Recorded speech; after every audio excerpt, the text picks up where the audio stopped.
to draw her out of hiding, but you're gonna have to trust me.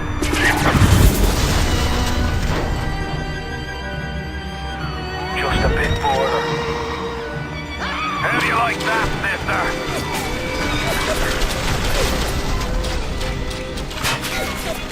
The whole ecology kind of revolves around the player. And that took a combination of playtesting, and it took a combination of just lots of revisions on the technical side. The original design we had for the game really was a bit different. It was more disconnected from the player. So these creatures were just wandering around, fighting each other, and the player really was the wild card. And we've kept that behavior, but we subtly tweaked that behavior. Originally when we conceived the idea of Bioshock, we knew that one of the core mechanics of the game was to have different classes of AIs. You've got your splicers that just will attack the player on sight, and kind of they're living in the world and doing their own thing. But they see the player and they're spliced out, so they want to kill him at first sight. Part of the reason why I think Rapture is such an interesting place and possibly scary, you get a real sense that it's living, it's breathing, and we really needed to come up with some enemies that look like they resided in this environment, look like they came from this place.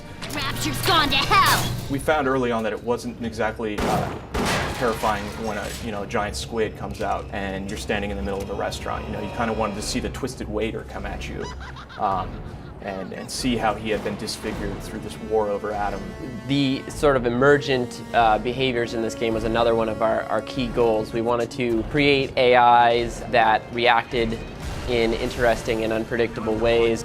Getting the AI ecology to work both technically and as like a visceral experience for the player was a big challenge. We've made the splicers quite unique in how they react to you and how they react to your powers, so that when you light one on fire, it'll run to water.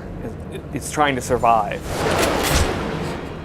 We wanted to take a different, put a twist on the shooter, and have AIs in the world that didn't necessarily care about you unless you chose to interact with them. And it just, again, it lends itself to, or creates a world that feels lived in, and to have these AIs that don't necessarily care what the player does. Through trial and error, what we tapped into was a very old relationship that people are familiar with. From the time of Frankenstein, through stories, through our history, there is this concept of the benevolent but big and dumb protector, with the, protecting their small friend. And so I think it's something that people respond to almost immediately visually.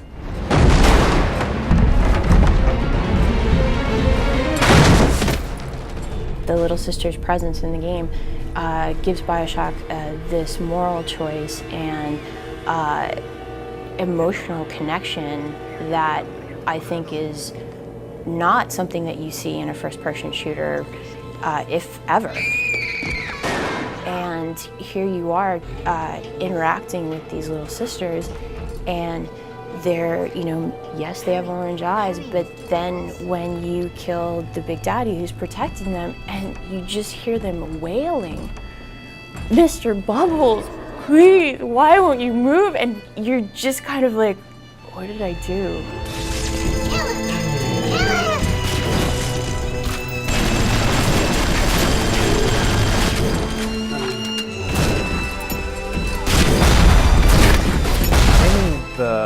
The ecology and taming the big daddies and little sisters, and being able to know how they're going to behave and how they're going to move through the space is one of the great challenges of designing the levels in Bioshock. Again, because we're trying to foster the emergence, but at the same time we are telling a very specific story. Bioshock offers the player so many ways to deal with situations and everything, and the big daddies present the ultimate combat situation. They're tough, they're fast, they have the potential to keep following you into another room where maybe there are more AIs, and suddenly you're dealing with 3 or 4 enemies versus just the big daddy, and it gets really intense. We definitely have climactic traditional boss fights that you'd see in other shooters, as well as our big daddies and little sisters. And those are usually with splicers that you come to know through the storyline, and then reaches a culmination and a conflict between them. There's probably about 4 or 5 in the game.